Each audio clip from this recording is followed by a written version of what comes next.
Chapter 1. What to do when disaster strikes.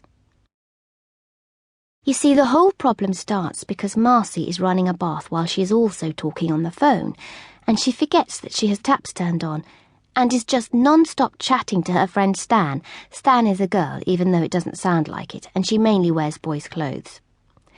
Anyway, she's chatting so much that she forgets the bath, and the next thing you know, I am watching the television and finding it is raining into my snackle pops. Of course, it takes me a few minutes to work out what is going on until I hear Meinl shouting, "The carpet in our bedroom is all soggy." I go in there and he is jumping up and down on it in his bare feet like an utter lunatic. When Marcy realises, she screams because she knows she will be for it and in very big trouble. Grandad is asleep in his chair and does not realise he's gone a bit damp at the edges until he wakes up. He says, "It is funny, but I was dreaming I was in India during the monsoon."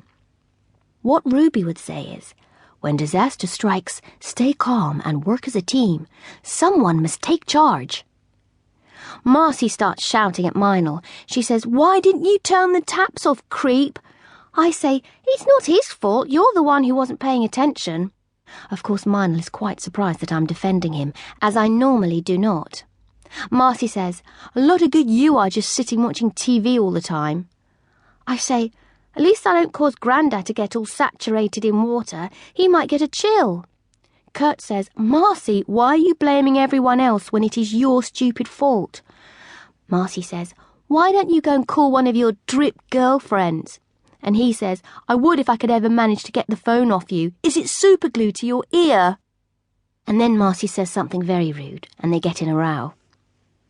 When Dad gets home, he makes a wincing face while he is listening to Marcy talking very, very fast about the happenings which have led up to this disaster. Dad finally puts her out of her misery by saying, "OK, I gather from all this babbling that the soggy state of our home is due to you. But these things happen, and who cannot put up their hand and say, 'I have overflowed a bath?'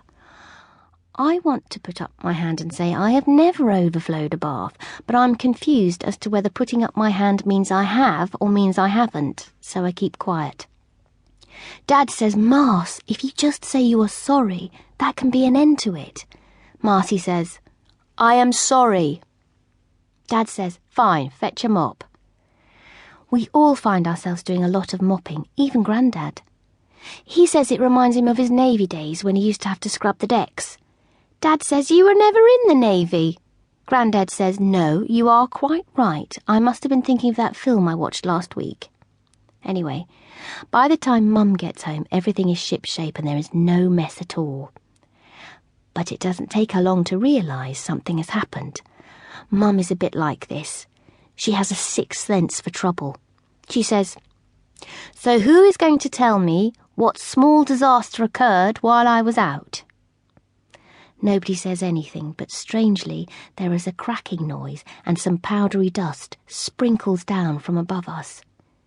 Then there is a crashing sound, and before we know what the dickens is going on, the ceiling is on the carpet. Luckily, it is not the ceiling above us, or we would all be knocked out and possibly squashed and dead. Mum squints at Dad, and Dad winces at Marcy, and Marcy bites her lip. Of course, the person to call is Uncle Ted. Uncle Ted comes round on the double because he's used to being phoned 1 minute and arriving the next. You see, Uncle Ted is a fireman, and he is good in an emergency.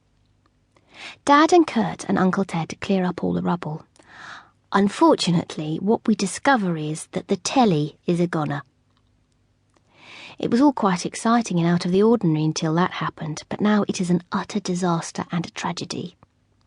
It's like Ruby Redfort says, "Sometimes you will find you have a piece of equipment so vital that you will be totally lost without it.